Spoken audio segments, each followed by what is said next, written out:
اعوذ باللہ من الشیطان الرجیم بسم اللہ الرحمن الرحیم وبہ نستعین وصلی اللہ علی سیدنا محمد وآلہ الطیبین الطاہرین اما بعد فقد قال اللہ تبارک و تعالی فی محکم کتابہ الکریم وهو اصدق القائلین بسم اللہ الرحمن الرحیم شہر رمضان الذی انزل فیہ القرآن ہدی للناس بینات من الہدی والفرقان۔ ناظرین اکرام السلام علیکم۔ آپ حضرات کے سامنے ماہ رمضان المبارک میں تلاوت قرآن کریم کرنے کی فضیلت کیا ہے۔ خداوند عالم نے ہدایت بشریت کے لیے 1,24,000 انبیاء کا انتخاب کیا اور اس نے بعض انبیاء کے ساتھ کتابوں کو نازل فرمایا، جس طرح خداوند عالم نے توریت کو نازل فرمایا، زبور کو نازل فرمایا اور انجیل کو نازل فرمایا۔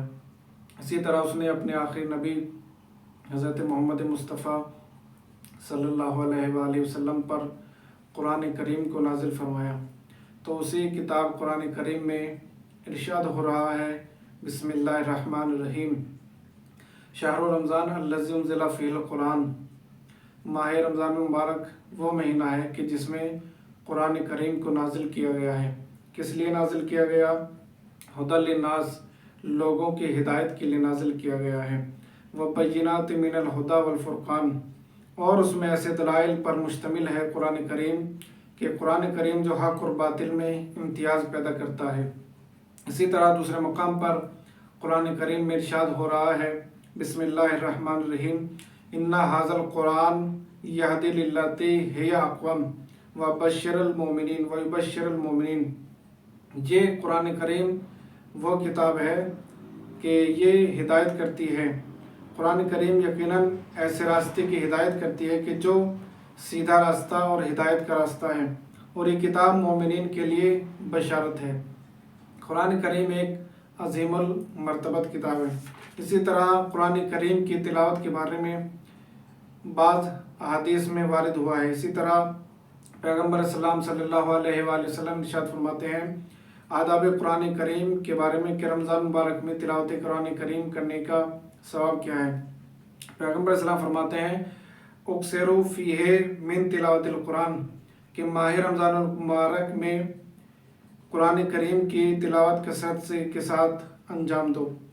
پھر دوسرے مقام پر ارشاد فرماتے ہیں من قرأ آیتاً فی رمضان او سبھا کان لہ من الفضل علی غیرہ کفضل علی امتی فطوبی لہ لمن ادرک رمضان ثم طوبی لہ۔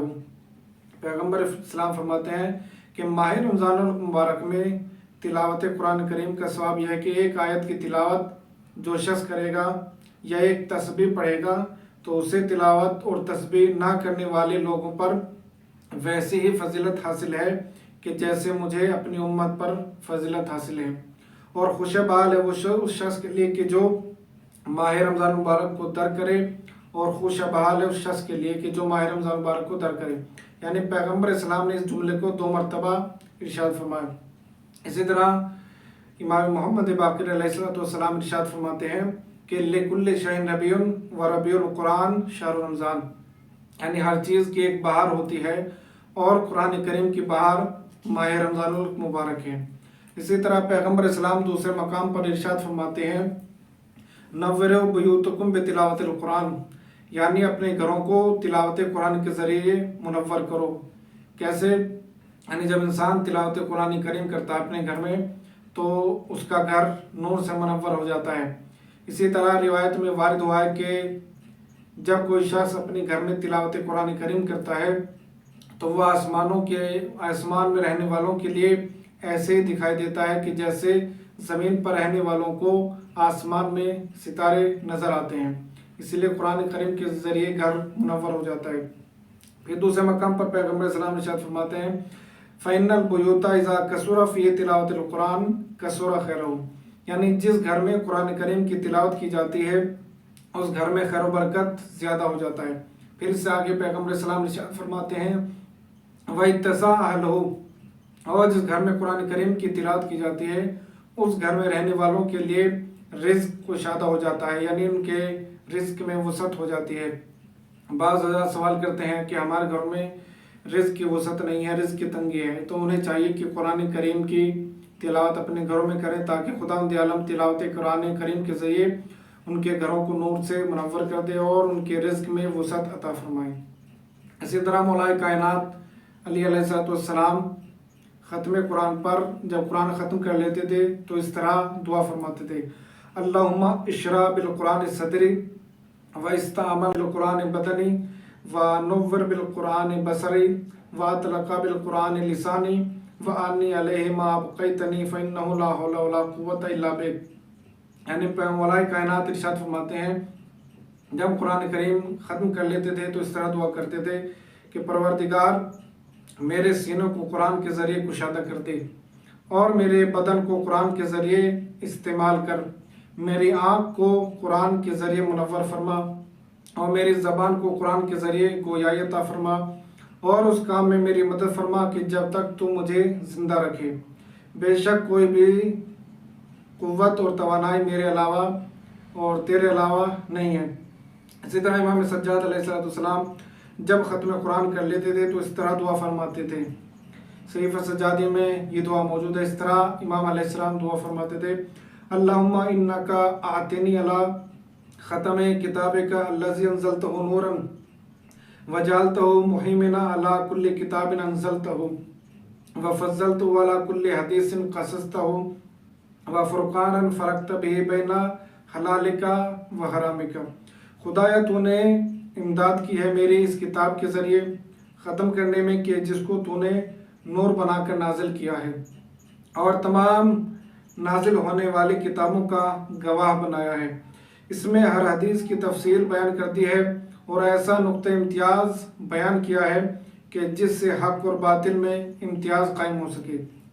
اسی طرح قاری قرآن کے لیے 3 چیزیں ضروری ہوتی ہیں۔ نمبر 1، جب کوئی انسان تلاوت کرنے کا ارادہ کرے، قرآن کریم کرنے کا ارادہ کرے، تلاوت کرنے کا، تو خضوع اور خشوع رکھنے والے دل کی ضرورت ہے۔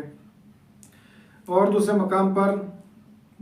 نمبر پر مشاغل سے آزاد جسم کی، یعنی انسان جب تمام کام سے فارغ ہو جائے تب قرآن کریم کی تلاوت کرے۔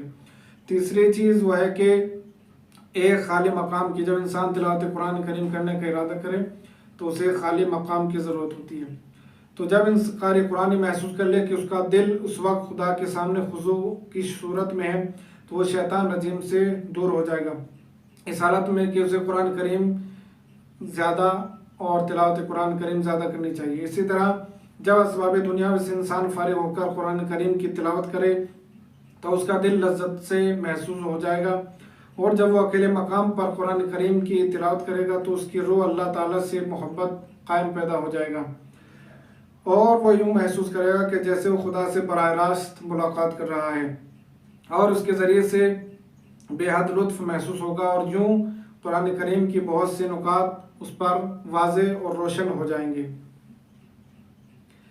اسی طرح پیغمبر اسلام تلاوت قرآن کریم کے بارے میں ارشاد فرماتے ہیں: ان ھذا القرآن یہدی للتی ہی اقوم۔ یہ قرآن اس راہ ہدایت کی طرح کہ جو بالکل اور سیدھی راہ ہے۔ اسی طرح علماء کرام بیان فرماتے ہیں، تحریر فرماتے ہیں کہ پیغمبر اسلام کا قرآن سے کیا ربط ہے۔ اسی طرح علماء کرام بیان فرماتے ہیں کہ پیغمبر اسلام کی خصوصیت میں خاصیت یہ تھی کہ یہ قرآن مجید بہت زیادہ مانوس تھے۔